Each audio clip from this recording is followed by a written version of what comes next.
Hello there. I'm Dr. David Deitch, a professor of clinical psychiatry at the University of California, San Diego. In that capacity, I also direct the Center for Criminality and Addiction Research, Training, and Application. For the last 10 years, we've been really happy to collaborate with the California Department of Corrections in what has been a pioneering effort to provide close to 10,000 treatment slots for people in that prison system that have addiction problems. Now, one of the major models used in California and throughout the United States, and in fact used in most developing countries, is a model referred to as therapeutic communities. A frequent request from many of the contract providers working with departments of corrections is to learn more about what science, what new discoveries have occurred that can help them in their treatment efforts, which is exactly what our center does. So in line with this interest, there is a particular researcher we felt could make a contribution. He has been in the field for a long time, and he has certainly led the field in outcome studies about therapeutic communities. In addition, Dr. George Deleon has also written extensively both theoretical and scientific findings in this field. So I'm really pleased to bring you George talking about a theoretical construct he's developed to provide you with information to think of recovery along a continuum. And his construct provides you with 10 distinct stages that you need to be sensitive to, and I think by being sensitive to will help you in your efforts in treatment. Now, I presume that most of you watching this video know that Dr. Deleon is internationally recognized, not only about treatment outcomes in therapeutic communities, but one of the leading authorities on treatment as well as research in therapeutic communities. Like he shows us, he has a PhD in psychology from Columbia. He's a director of the Center for Therapeutic Community Research. He's published more than 140 different scientific papers and chapters, and he's either authored or edited over 4 volumes and 3 NIDA monographs. So in this presentation, I'm really delighted to provide you with Dr. Deleon explaining his 10 stages of recovery.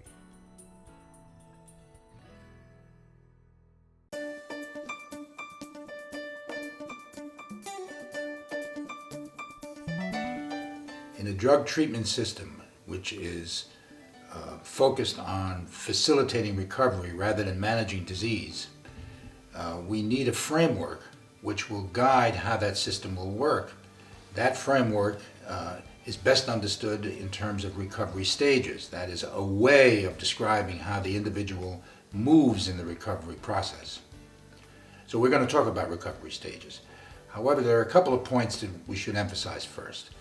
The fact that we use the word stage doesn't necessarily mean that the individual is in a fixed place, place 2 or place 3, even though we use numbers to essentially categorize these stages. We are really talking about a way of characterizing, or rather capturing, how an individual changes in the recovery process. So that when we talk about an individual being in a particular stage, we really mean that they are displaying kind of characteristic behaviors, perceptions that reveal to both the individual and the observer that the individual has moved in this process. So that stages are not meant to be rigid places where individuals are, but as kind of a key way of looking about how the individual might have changed. Also, another important point about the use of a stage formulation is that it helps not only individuals see where they are, but it helps, of course, the observer or the clinician or the worker in our field to assess for the client where they might, what activities they may have to engage in order to move themselves in the recovery process. So one of the real functional purposes of a stage formulation is to facilitate the assessment of the client so that better treatment planning can be implemented. So we're going to talk about each of 10 stages which essentially characterizes the individual's movement from an early denial to a full change in lifestyle and identity.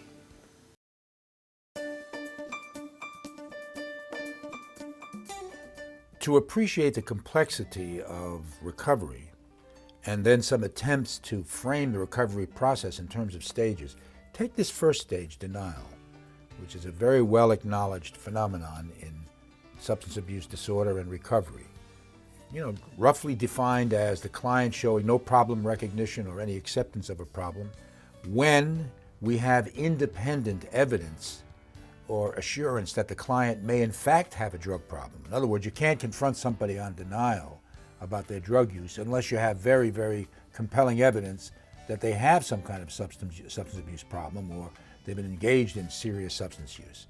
So you need that kind of independent observation of their drug use. Denial really means they say they do not in some way either have a drug problem, don't have any use, don't use drugs.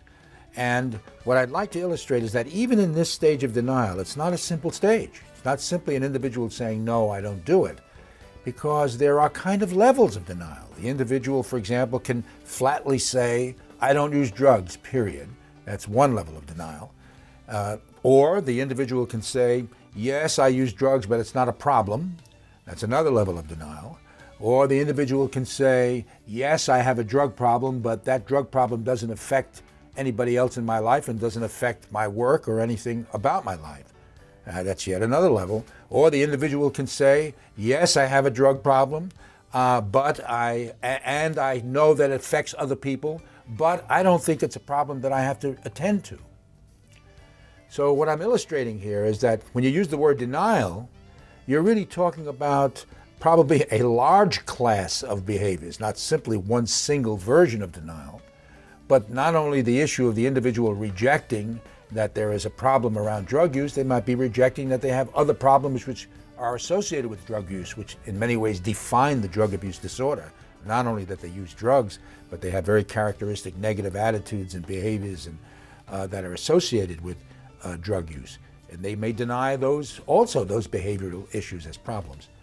The point is that while we attempt to try to classify where a client is in the recovery process, it may very well be that you can continue as you get in closer to this, begin to see finer levels, finer gradients of where the client might be in that particular process. Now, why that's important, and I use the denial stage really to illustrate this, is that it imposes a demand on those of us who work with these clients to much more closely assess, if you like, probe, investigate, evaluate what in fact is the level of denial that the client has.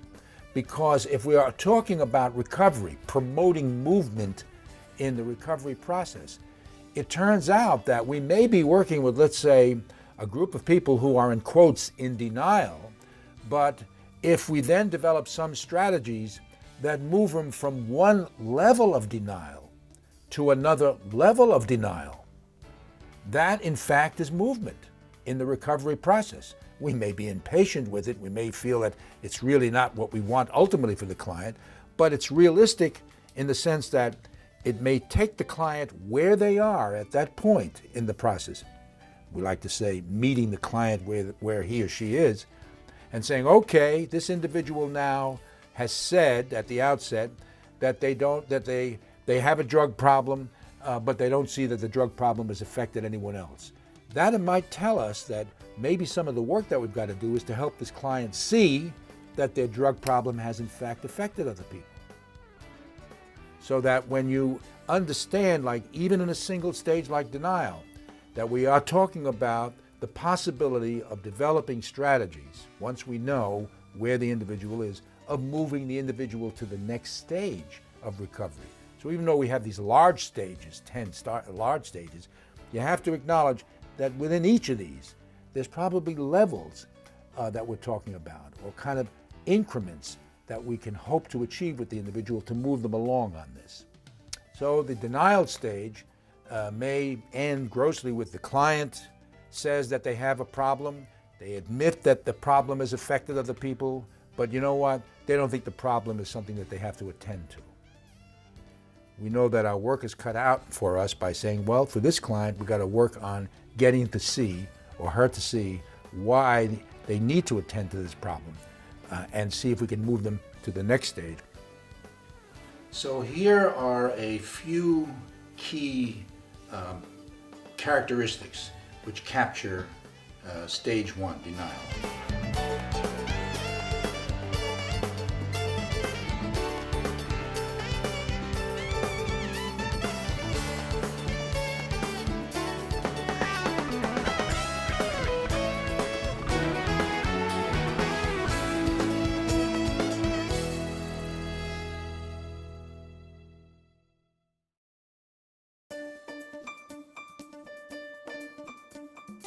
In the second stage, following denial, so to speak, the stage of ambivalence, the individual is showing a certain amount of acceptance of their drug problem, but it's quite inconsistent. That is, on day 1, they may accept that they got a problem. On day 2, they don't accept that they got a problem. That's why the word ambivalent seems to be appropriate here. There are other characteristics of this stage, though, and that is the individual basically does not identify with of other addicts. For example, they may, even when they're talking about accepting their drug use, they will frequently say, but my drug use and my problem is not like their problem, so that they would not classify themselves as addicts or serious substance abusers. They may talk about problem use or use, but they don't clearly identify themselves as substance abusers. And of course, their ambivalence also is expressed in the fact that they will only even consider doing something about their drug use in a moment when they feel quite upset about it or troubled about it, one of their bad days, so to speak, when they can begin to say that maybe I've got a drug problem. But they're quite unreliable. And what that means in the recovery process, at least we have an individual who will display some acceptance of a drug problem. Our task, and the task of that individual, if we're going to move them further, is to get them into a more consistent acceptance of the problem that can help them move further on this. So whatever strategies we have involved, whether it's in a treatment center or whether it's in another kind of a setting or a family, the task, of course, is to somehow reduce the client's ambivalence and get them a little bit more committed to acceptance of their problem. So let's summarize some of the key characteristics which capture stage 2 ambivalence.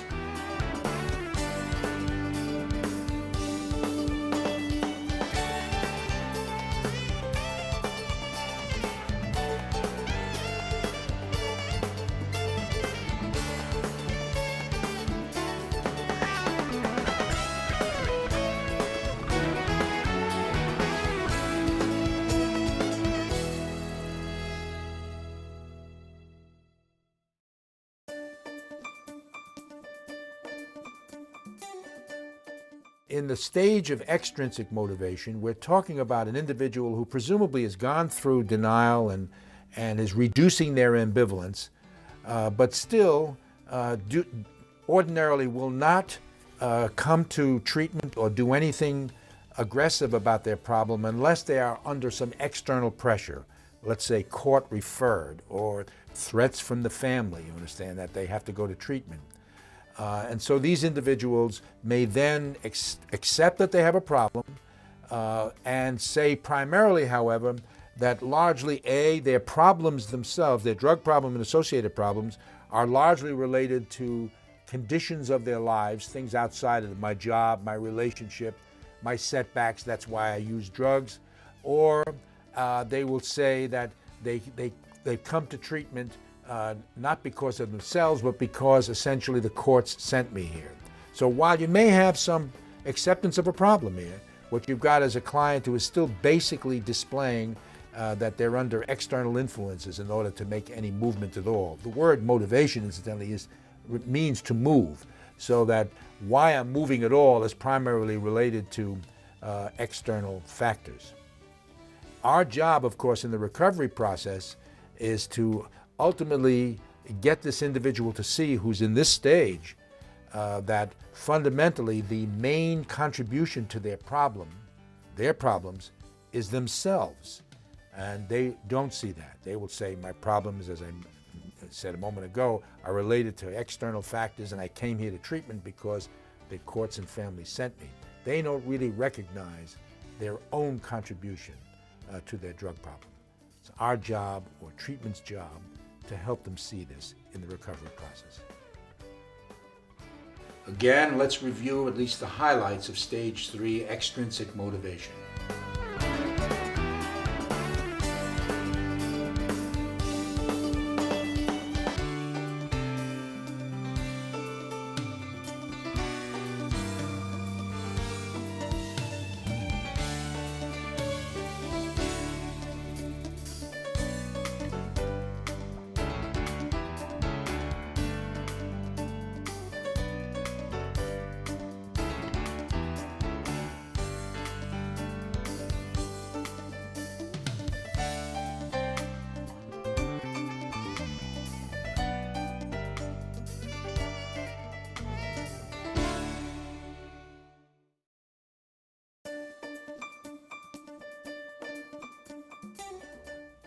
In talking about intrinsic motivation, the word intrinsic refers to internal, inner. We are now talking about the picture of motivation that's most familiar, conventional picture of motivation. An individual who, in quotes, wants to change, motivated to change. That refers to the idea that an individual with a substance abuse problem is now saying to themselves and saying to you that I have a problem, it's problem recognition, and I want to change. In fact, those are the two components of intrinsic motivation: problem recognition and desire to change. And that, you can see, can be contrasted with the previous stage, let's say, of extrinsic motivation, where they were talking about other people want them to change. The key around intrinsic motivation is that here we have the beginning in the recovery process of the possibility that the individual is going to continue to move and take steps toward actually changing. When we talk about that, we are really talking about subsequent stages, believe it or not, because it's a fact that individuals you can stop a number of substance abusers on the street or in your office, and they will acknowledge that they have problems, and they will say they have a desire to change. And yet, they may not, in fact, take steps to change. So we need to understand that while motivation is an absolutely critical stage in the recovery process, there's still a long way to go, and there's a difference between being motivated to change and, as we'll talk about in the next stage, being ready to change. And some of the key characteristics of the basic intrinsic motivation, Stage 4, should be summarized.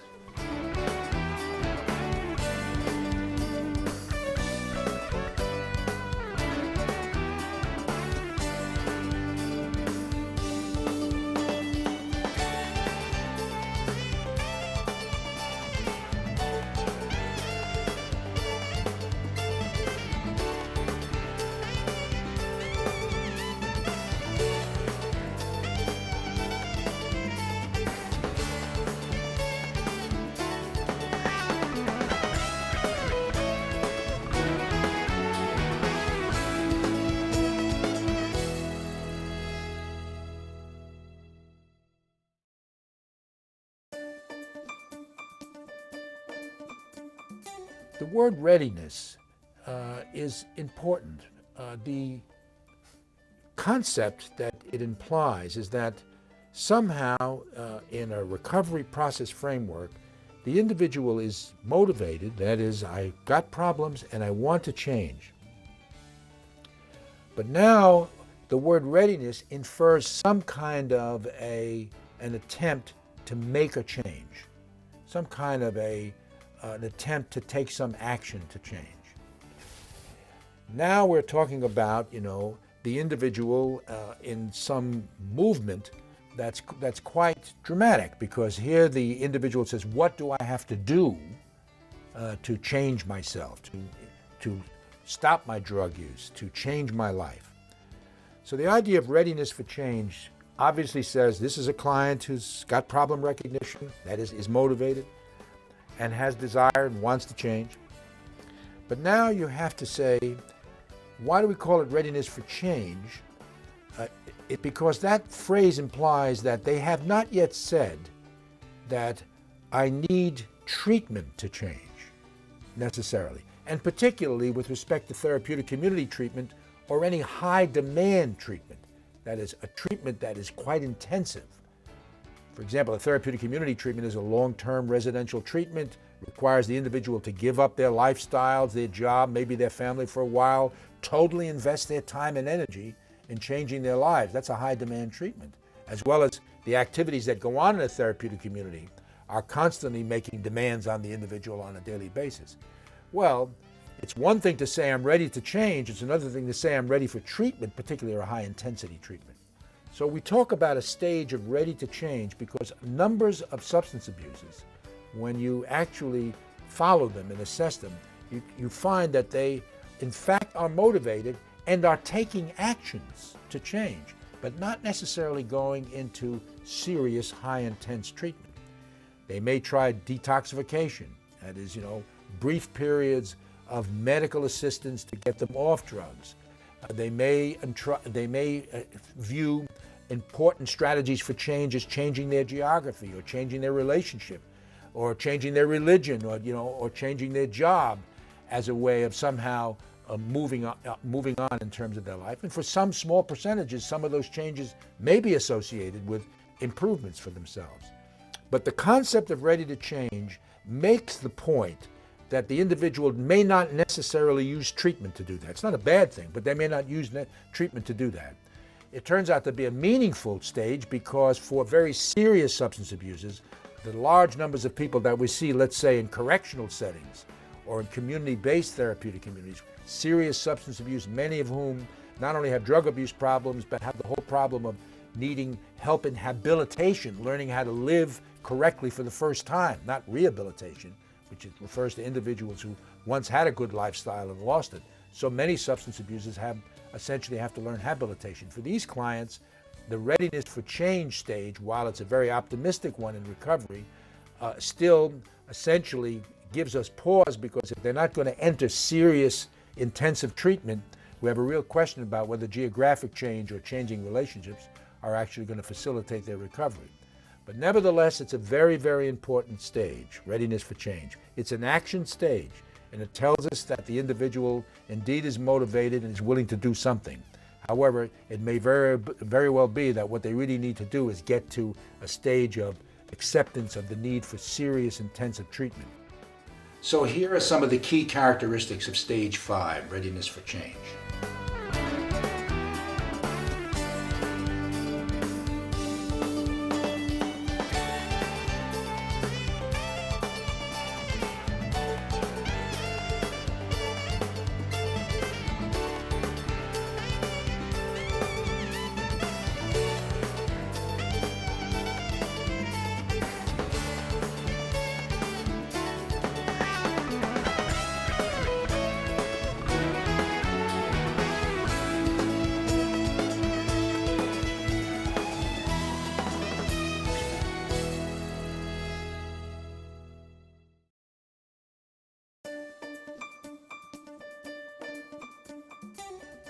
Readiness for treatment is a stage that we have kind of developed or articulated to really describe clients who have serious substance abuse problem, motivated to change, and now want to and are willing to accept serious treatment in order to facilitate that change.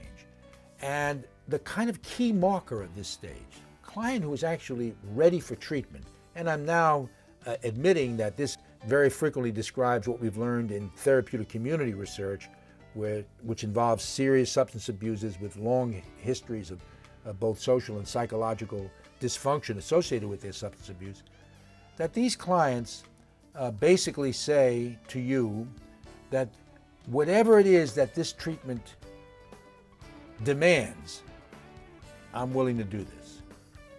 And it's a very, you can hear just in the way I've kind of characterized it, that it makes the distinction between a readiness for change, which is a previous stage and a very important stage, but with this stage, which says now the client has come to a certain point where they have said, generally, there's a lot that I've tried, there's a lot that I've done, and nothing seems to work. This may be my last shot. Now, they don't have to say that, but of course, in that little illustration, which I often have heard, as a matter of fact, from clients, what we're learning is that being ready for treatment is a stage where the individual has basically said, I will do whatever I have to do, and in terms of what the treatment asks me to do. And it's usually this stage, the ready for treatment stage, that we know is the most pivotal one in terms of clients both entering treatment and, as considerable research has now shown, predicting whether they will stay in treatment. It's the readiness for treatment stage that essentially predicts client retention in treatment and also will predict client entry into aftercare. If clients enter, let's say, prison-based treatment, any measurement of readiness for treatment, namely, did we assess that the client is ready for treatment, a high score on ready for treatment stage will predict a client entering into aftercare. So we know that it's a very, very vital stage for the client. And of course, what it really indicates is that the individual has come to terms with, not only do I have problems and not only do I want to change, and not only now that I've tried a number of ways or believe that I could try it this way or that way, often taking the routes of least resistance, I now come to a position that I've got to do what I have to do to change. And that, of course, is the kind of telegraphic point in a recovery process. And some of the key points to remember about Stage 6, readiness for treatment.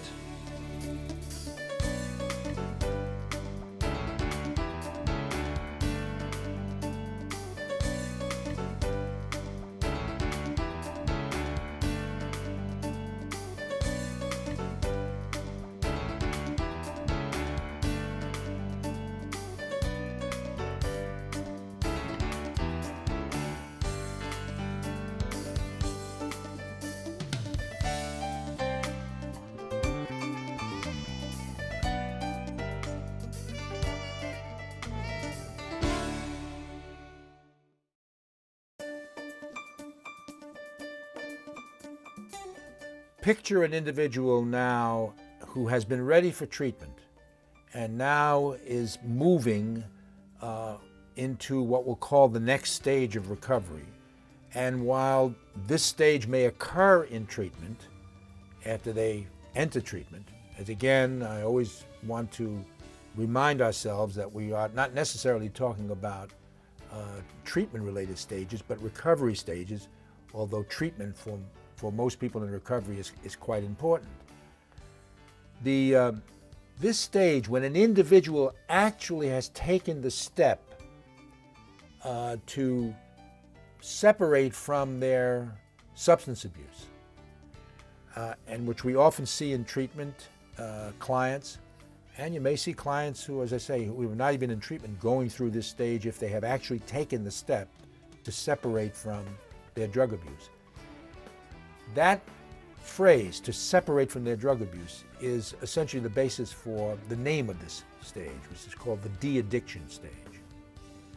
And the phrase de-addiction, right, detach from addiction, basically really refers to three areas of detachment.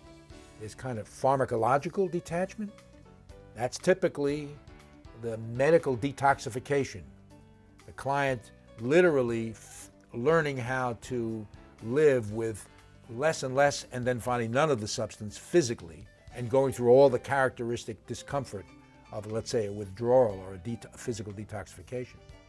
But there's also a second area of detachment, and that is psychological detachment, which means the individual now beginning to attempt to learn how to block out the thinking and attitudes that are quite associated with substance abuse, from drug-seeking behavior to preoccupation with craving thoughts, to thinking about other people who use drugs and so on. The typical immersion that the drug addict finds themselves in when they're actively using, and their thoughts are always about drug use, some aspect of it. Where can I get it? Where can I get the money? Who can I shoot up with? And so on. When am I going to get there? And all of that. So learning how to separate from that kind of thinking is a fundamental example of the psychological detachment that they have to go through, what I call a kind of a psychological detoxification. War stories about drugs and so on. The social detoxification is the third area, and that is that the individual is learning or attempting to learn how to stay away from, typically what AA teaches us, the people, places, and things that are associated with drug use. So that when we talk about the de-addiction stage, it is actually a very dramatic stage. The individual has now undertaken a kind of step to separate from drug use. That involves essentially detaching from the physical effects of drugs, which have so influenced their lives and their state, has so altered their state for many, many years. And then, of course, the way they think and the people and places that they have been to. It's a very, very profound stage. Now, as a result of this characterization of being profound, it is a very turbulent stage. That is, de-addiction necessarily brings with it great upset. If nothing else, a client who might have been a long-term chronic user of substances, regardless of the substance for the moment, just long-term chronic user of substances, for many years has essentially been living in a kind of altered state. And so that when you now take away that substance, the effects on them is that they are now beginning to re-experience life in a different altered state, which we would call, let's say, the sober state. But for them, it's another altered state. And in that altered state, it's a frightening and troubling state. Not only they are feeling a number of physical signs of that, which is the straightforward effects of withdrawal of the drug, but all of the associated psychological changes with that. Not only physical, but psychophysiological changes. The mood swings, the emotional changes in that, feelings that they may never have felt in recent years because they've been so sedated or moderated by their drug use. So the first reactions to ordinary sensations and ordinary interactive emotions are already experienced in different ways in this state because the drugs are not present.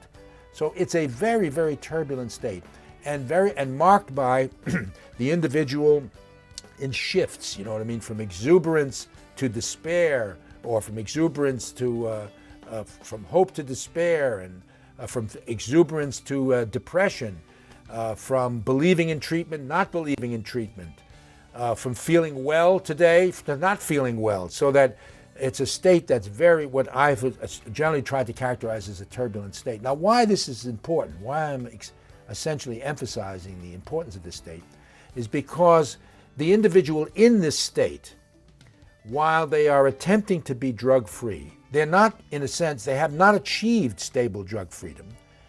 They simply begin that process. And as a result, they're beginning in a way kind of suffer in that process.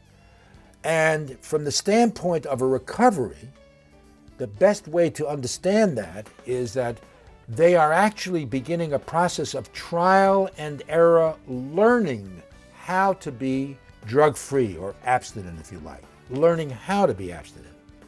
If they're learning how to be abstinent, that means that by learning how to be abstinent, and I really mean, and why I call it trial and error, is that they've got to be dealing with this turbulence on a moment-to-moment, hour-to-hour, daily basis. And in dealing with this turbulence, every time they don't feel good, or every time they feel despaired, or every time they feel a craving, their first inclination is, I want to get high, or let me get drugs. So they've got to be able to deal with that moment in terms of not using drugs. That's the trial part of this. And unfortunately, they may in fact use drugs. There may be some reuse of drugs during this stage, and that's the error part. So the issue is, the best way to view this is that it is a very, very important critical stage of recovery. the client's serious attempt to separate from drug use, resulting in a very turbulent picture, and they're at high risk for reuse of the drug. Notice I'm not saying relapse for the moment, I'm just talking about reuse of the drug.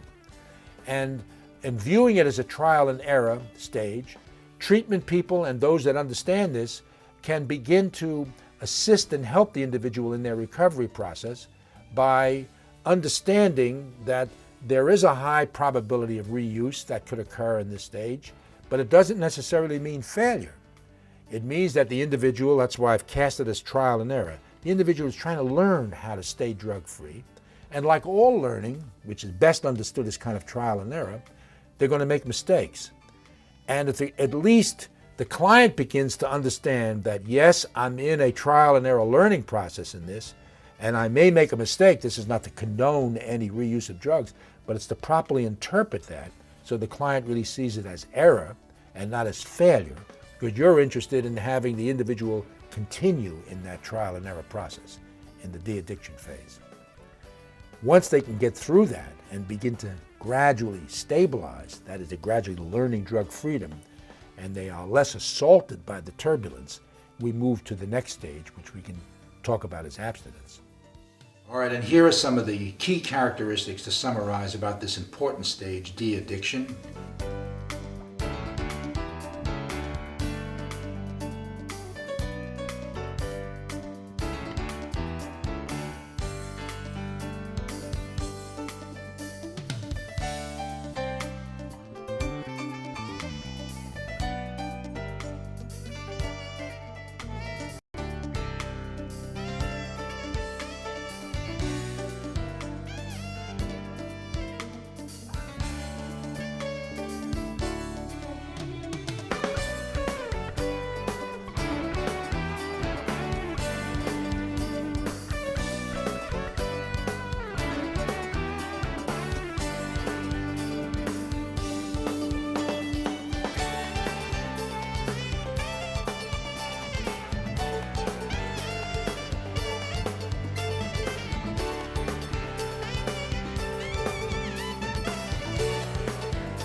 To abstain, it's a verb, and it basically means to refrain, to not do something, to withhold from doing something.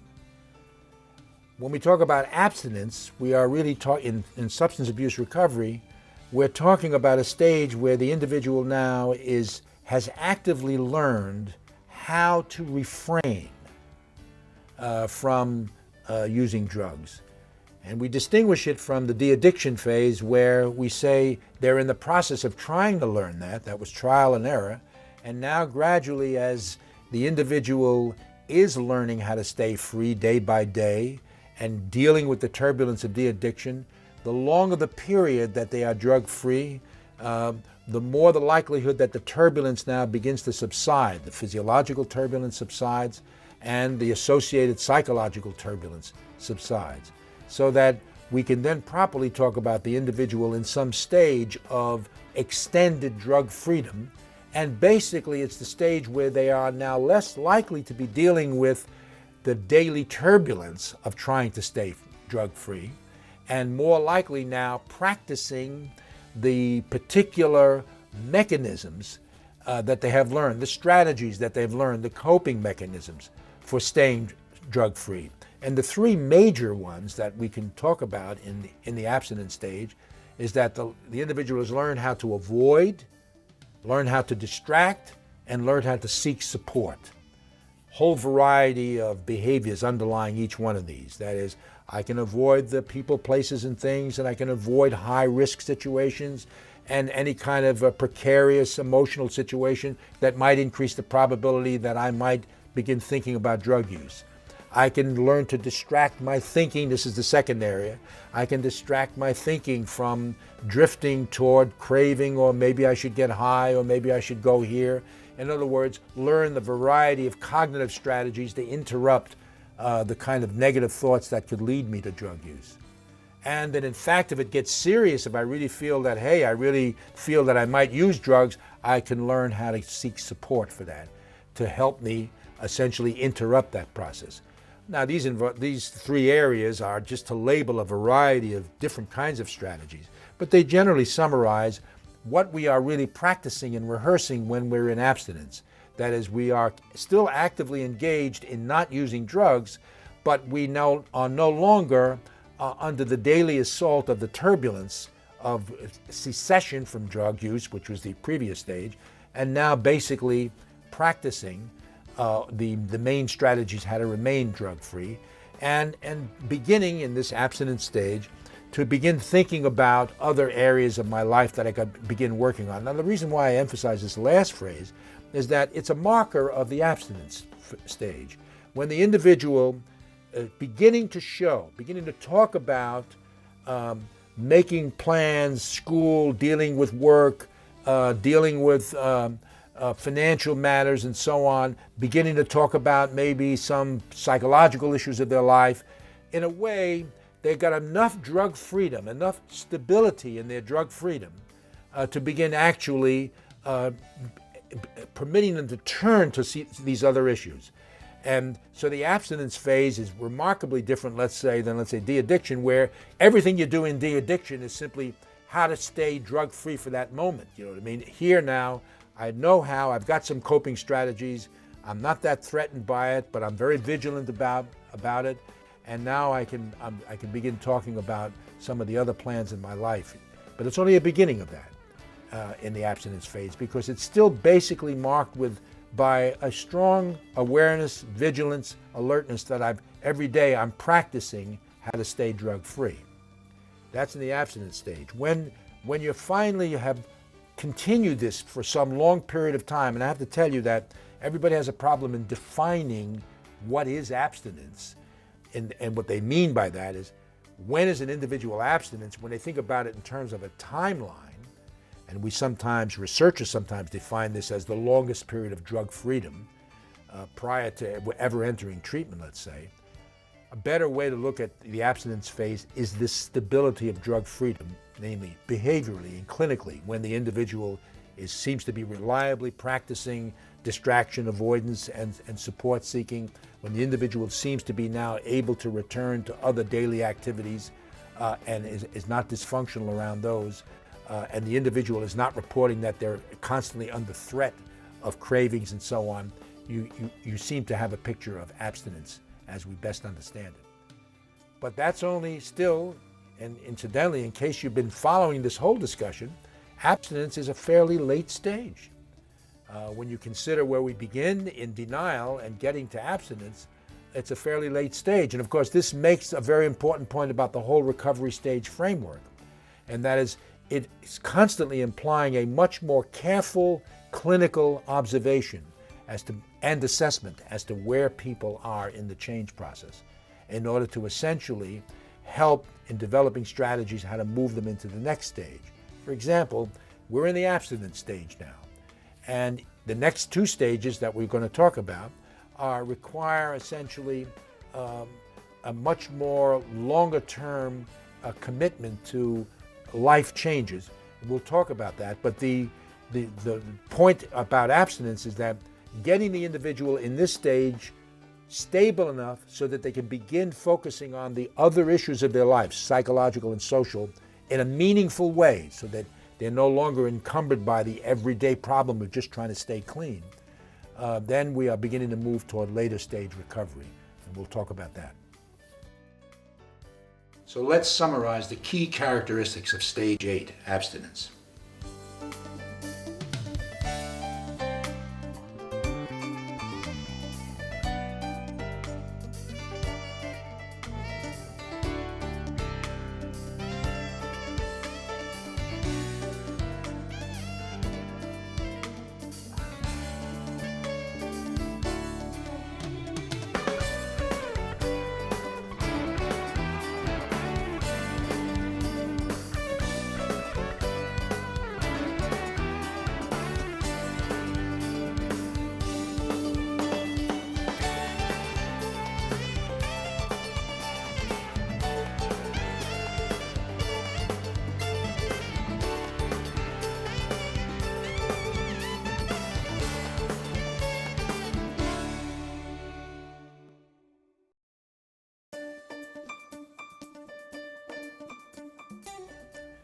it's important to underscore the point that there's not necessarily a specific time frame to these stages, and how long an individual displays this kind of a clinical picture that we're calling a stage really depends upon the individual to a very great extent. May depend upon what kind of treatment they're in, what kind of treatment they're not in.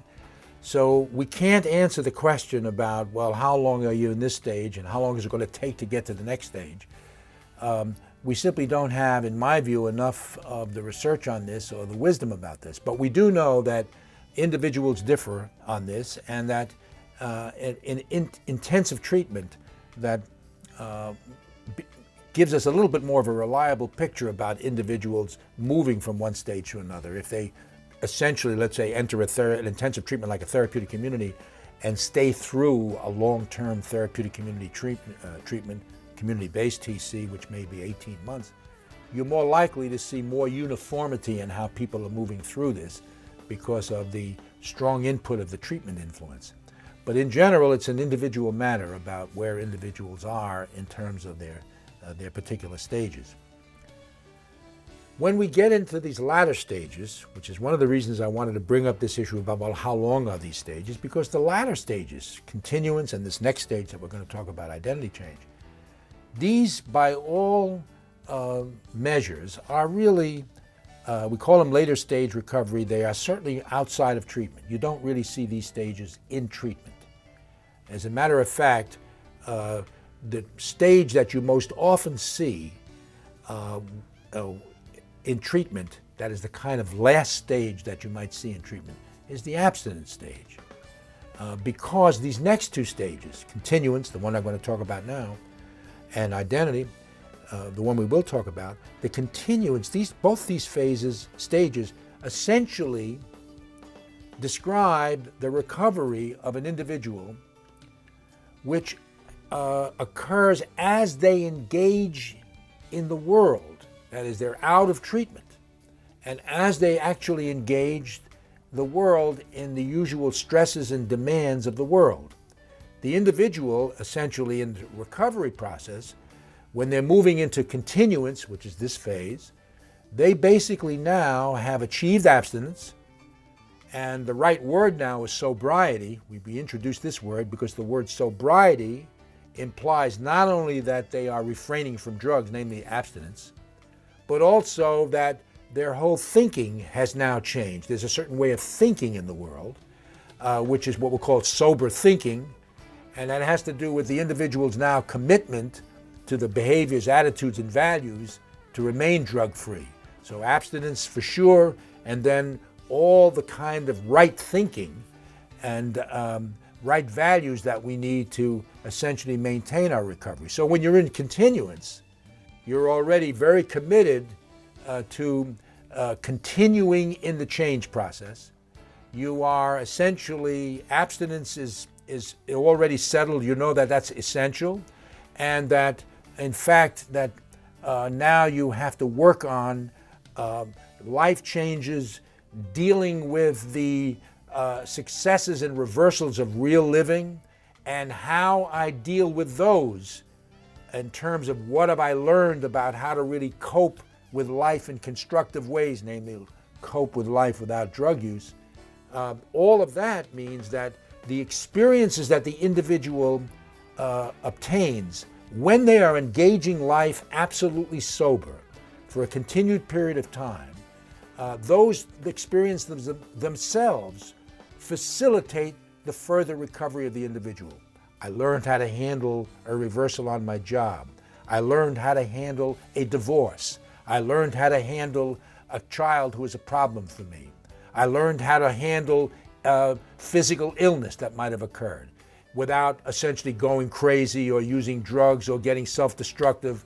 It's a profound phase because it describes the fact that I now have an individual who's coming off abstinence and now has accepted the fact that they want to stay drug-free. They want to live, in quotes, a sober life, think the right way. And essentially, they're getting tested in terms of their interaction with life's demands and, in effect, passing those tests so that The continuance phase really is obviously a later stage of recovery, but is a powerful one because as individuals get into this stage, they're getting much more sure of the fact that they're really changing as human beings. In the continuance phase, there is a kind of key marker, as there are in the other stages. This one, in continuance, drugs, for example, as part of a key marker, it's a perceptual marker. The way they see drug use, they no longer see drugs as an option in their lives. Sometimes these individuals, through the recovery process, have actually reused drugs. And when you finally talk with them and ask them and assess with them what their experience was when they reused drugs, if they're in this later stage, they will tell you they might have slipped, they might have lapsed, but what they found out from that is that they didn't like it, and that the drug use no longer did anything for them, and in fact it worsened them. And in a curious, kind of paradoxical way, the reuse of drugs, if they did do that, has reinforced their recovery in the sense that they said, this simply doesn't work for me anymore. They might be describing an incident when there was a serious reversal and it was going to be a legal matter and they started to get tense, so they began to drink something, you know what I mean? Or they might attempt to smoke some pot, and what they found is it doesn't work for me and it's no good. So while we don't condone it and don't encourage that, we learn from the fact that when there is reuse, as we always should learn from reuse, from any event of reuse, that the client basically got something from that reuse that was useful to them. So one critical perceptual marker of the continuance phase is their view of drug use as not an option in life. They have accepted, based on their own experience, this is no way to deal with life, and I've got to deal with it head on. So that is a critical perception. The second one that marks this is something I mentioned a moment ago, but is worth repeating, and it has to do with they are now when they're in the continuance stage, they are now much more committed to the process of change itself. They've kind of accepted that it's not simply recovery, but it's change. It's continual growth. I'm in life and I've got to continually work at life. In some ways, life is a struggle, and it's a struggle to be engaged.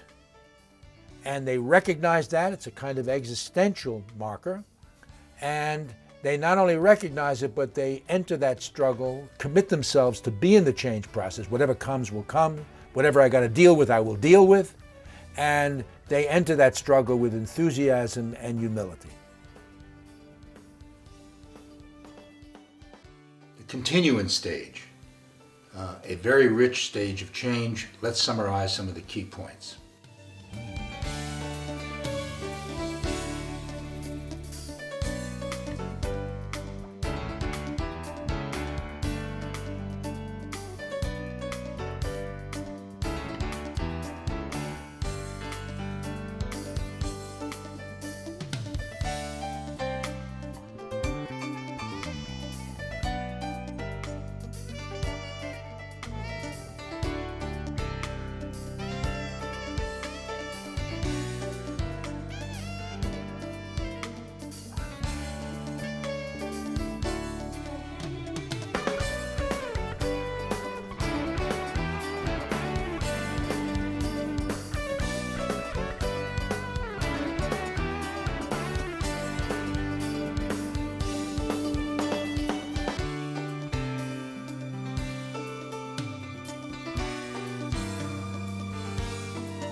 When we talk about a last stage of recovery in some kind of, let's say, a 10-stage formulation, it's an artificial statement, and that is, there's no last stage of recovery. It's a continuing change process. We only mean that the individual now has essentially evolved to a certain point where their substance abuse disorder is no longer the main event of their life, and they are no longer engaged in it, and they have essentially gotten to a point where they have established a new lifestyle. One of the reasons we would call the stage kind of integration and identity is to kind of cite both a mechanism, integration, and a very significant change, how I see myself and how I see the world, that's identity, to capture the fact that there has been profound lifestyle changes in the client, and that they have traveled a particular road. So that the stage of integration, this last stage, integration really means they have organized the treatment experiences, that is, whatever they learned in treatment if they did treatment, and the life experiences that followed that in the previous stages. They've been somehow organized and learned from that how to essentially continue their lives in a productive way. And in effect, the word integration means now, what I learned in treatment now makes sense to me, and how that relates to how I deal with things, stresses in life, so that that level of integrating my treatment experiences with my life experiences, what that has done for me, we say that level of integration essentially begins to reflect a change in the individual that we would begin to say results in a kind of identity change, the way they actually see themselves and the way they see the world. One of the significant mechanisms of this integration is one that I call confirmatory experiences. And what I mean by, and it's a marker in many ways of this stage, and that is that the individual may in fact encounter situations in the world. Let's say financial reversals or divorces or health problems. We've talked a bit about that. And whatever treatment has taught them, let's say, how do you handle a new stress? Isn't it the best way to approach situations with absolute honesty, with absolute openness, a lot of what treatment will teach? If, in short, the individual has now learned how to approach life situations and benefit from the teachings, let's say, of treatment, it results in what we call a confirmatory experience. My boss asked me, was I ever in jail? I would have simply said, it's best to lie on this, not to create trouble. What we learned in treatment, that all forms of lying and dishonesty is not good for recovery. It's best that honesty is not perfect, but it's the path of least error. So I'll tell the truth. And in telling the truth, it may or may not have come out okay with that boss, but I feel right about myself. And in feeling right about myself, I see that there was the right thing to do. And the word confirmatory means, I see now when I handled it the way treatment suggested that I handle things, it was the right thing for me to do in the world. It's a little bit like when many of us, we begin to say, after many years, I see that my father was right. You know what I mean? At the time I didn't believe it, but I now really see that it's true. This idea of confirmatory experience is a kind of late stage event, that the individual is now benefiting from those confirmatory experiences. And it's one of the markers of this stage. There are other very important features about this. We call this an identity stage, a stage of identity change. Now, the word identity, it can escape us, it can be very academic, but what we really mean is, one, we have social identities, labels that people give us and we've given ourselves. I'm an addict. That's an identity label. I am a recovering addict. That's another identity label. I'm a recovered addict. That's yet another one. Or I was essentially once a social deviant and now I'm a conventional person. Those are social identity labels. I was in treatment, I entered treatment as a baby, and now I grew up as a grown-up, mature person. Those are social identity labels. These, in this stage that we're talking about, there's clearly a change in the way the individual refers to themselves socially. Things like, I'm a recovering addict. Many people from therapeutic communities basically will say, I'm a recovered addict, if they said it at all, or they will say, I'm a former addict. Those are labels. They have very important meanings. That is, the individual is saying, look, in effect, I am no longer that. When you say, I am no longer that, the I means, in a sense, the whole person. And we know that treatment talks about changing identities and talks about the disorder as a disorder of the whole person. When you get an individual saying, that I am no longer an addict, you're really talking about that I really represents a lot of change. It simply doesn't mean that I don't use drugs anymore. It means I am no longer an addict or I'm a former addict. It really means a whole constellation of behaviors, attitudes, perceptions, and so on, which they no longer engage in or display, and a replacement of that with different behaviors and perceptions and so on. Changes in identity. And it's a profound marker of this stage, and it's quite simple, right? It almost escapes in everyday conversation. But when individuals get up and say, I'm a former addict, you already know they're talking about some kind of an identity change. Hopefully they're talking about that. The other very critical implications of this stage is that it's when individuals start to move into this stage, namely that they can basically express something about identity change, that they are now in a position where they can actually consider, for example, working in this field. That is, the individual can return to the issue of working with addicts, go to join staffs in the prison or in community-based treatment. When your identity is changed, you're no longer threatened by the former life. You can in fact be among addicts, even though you are now a former addict. And if there's been sufficient movement in your recovery so that you're at this stage, you're no longer threatened by the issue of working with addicts or working at that level. So that this is another very critical marker of the stage of identity change.